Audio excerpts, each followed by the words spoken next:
नमस्कार, फाइटर समाचार में आपका स्वागत है। पेश आज 30 जुलाई शुक्रवार सुबह 11 बजे राजस्थान की खास खबरें। श्रीगंगानगर जिला मुख्यालय पर कोतवाली थाना क्षेत्र में गुरुवार रात फिर लूट की वारदात हो गई। बाइक सवार बदमाशों ने पेट्रोल पंप के मालिक को उसके घर के सामने ही गोली मारकर 6 लाख रुपए से भरा बैग छीनकर फरार हो गया। बाइक सवार अज्ञात 2 युवक वारदात के बाद से फरार हो गए। सूचना पर पहुंची पुलिस ने बदमाशों को पकड़ने के लिए नाकाबंदी करवाई है।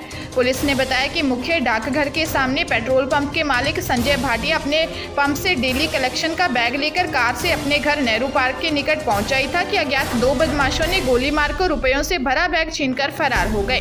पुलिस बदमाशों की तलाश में छापेमारी कर रही है, वहीं सीसीटीवी फुटेज भी खंगाले जा रहे हैं। वारदात में घायल संजय भाटिया को निजी अस्पताल में भर्ती करवाया गया है। वहीं घटना के विरोध में आज श्रीगंगानगर शहर के सभी पेट्रोल पंप बंद रहे, जिससे लोगों को भी परेशानी का सामना करना पड़ा।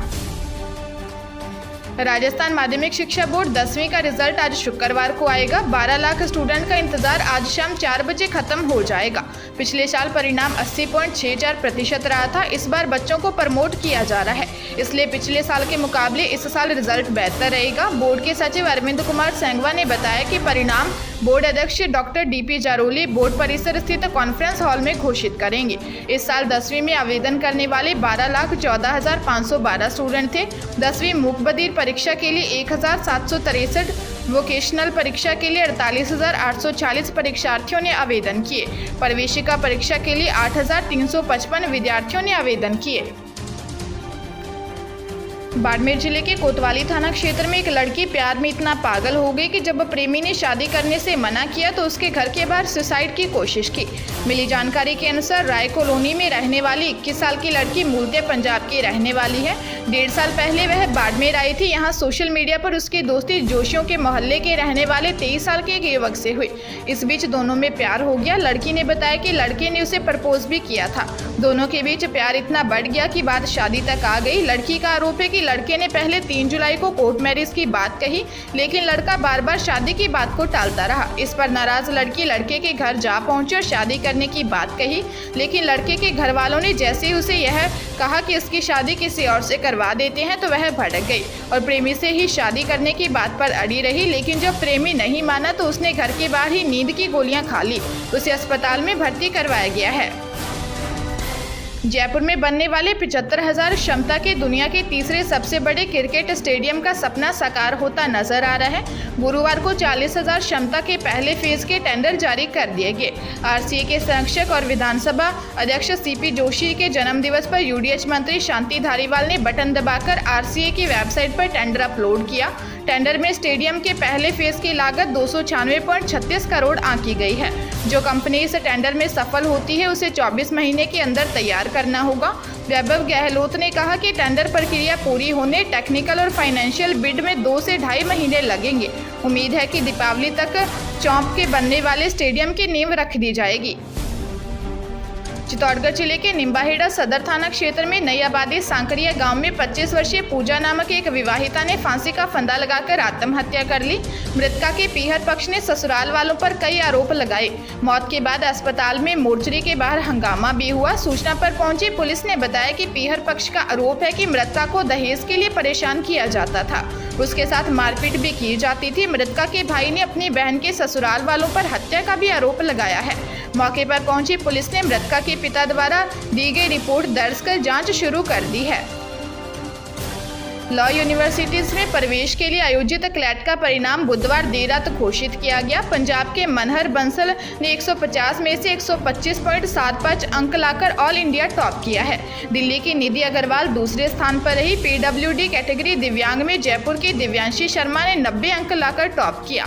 राजस्थान से एक भी मेरिट नहीं है, लेकिन यहाँ के कोचिंग इंस्टीट्यूट से तैयारी करने वाले मेरिट में जगह बनाने में सफल रहे। लो प्रेप के ऑनलाइन कोचिंग प्रोग्राम से श्वेता ने 115.50 अंक प्राप्त कर चौथी, श्रेयस ने 114.25 अंक के साथ 7वीं और योगेश ने एसटी कैटेगरी में टॉप किया। जोधपुर की प्राची माथुर ने 12वीं रैंक, अर्चिता शर्मा ने 16वीं रैंक, अनुरुद्या ने 21वीं रैंक, देवर्षि ने 24वीं रैंक, अनन्या ने 28वीं रैंक व रोहित ने 35वीं रैंक प्राप्त की।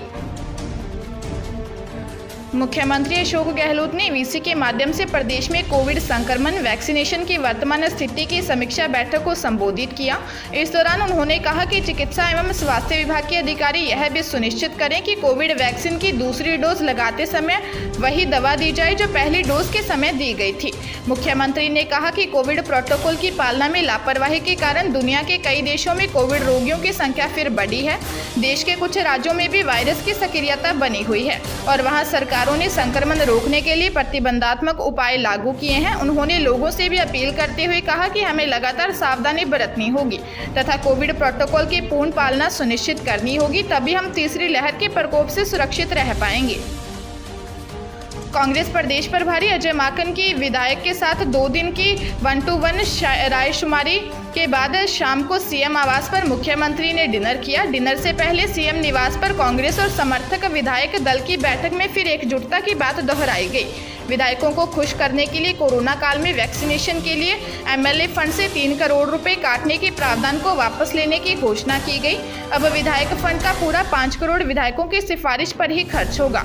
विधायक दल की बैठक में मुख्यमंत्री अशोक गहलोत ने कहा कि सब विधायक पुरानी बातों को भूलकर मिलजुल कर एकजुटता से आगे बढ़ें। विभाग विकास के कामों की कोई भी कमी नहीं आने दी जाएगी। आप मांगते मांगते थक जाओगे, मैं देते देते नहीं थकूंगा। उदयपुर पोक्सो कोर्ट ने 17 साल की किशोरी के साथ दुष्कर्म के दोषी चूरू के हमीरवास निवासी सुरेश को 7 साल साधारण कैद और 20,000 रुपये आर्थिक दंड की सजा सुनाई है। वही मामले में दोषी के भाई पवन और भुवाना निवासी जसवंत को संदेह का लाभ देकर दोष मुक्त किया है। पोक्सो 1 की पीठासीन अधिकारी भूपेंद्र कुमार सनाडे की कोर्ट में विशिष्ट लोक अभियोजक चेतनपुरी गोस्वामी ने 16 गवाह और 31 दस्तावेज पेश किए। प्रकरण के अनुसार पीड़िता के पिता ने 23 जुलाई 2016 को सुखेर थाने में रिपोर्ट दर्ज करवाई थी। राजस्थान यूनिवर्सिटी ने अब पीजी प्रथम सेमेस्टर का भी टाइम टेबल जारी कर दिया है। कोरोना की वजह से संस्थानों का एकेडमिक कैलेंडर इतना बिगड़ गया है कि जो परीक्षाएं दिसंबर में होनी थी वह अब अगस्त में आयोजित होंगी।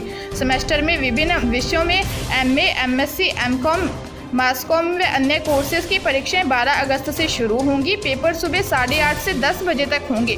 यूजी फाइनल की परीक्षाएं शुरू हो चुकी हैं। वहीं राजस्थान यूनिवर्सिटी में आज 30 जुलाई से प्रथम व द्वितीय वर्ष के छात्रों को अगली कक्षा में अस्थायी प्रमोट करने की प्रक्रिया शुरू होगी।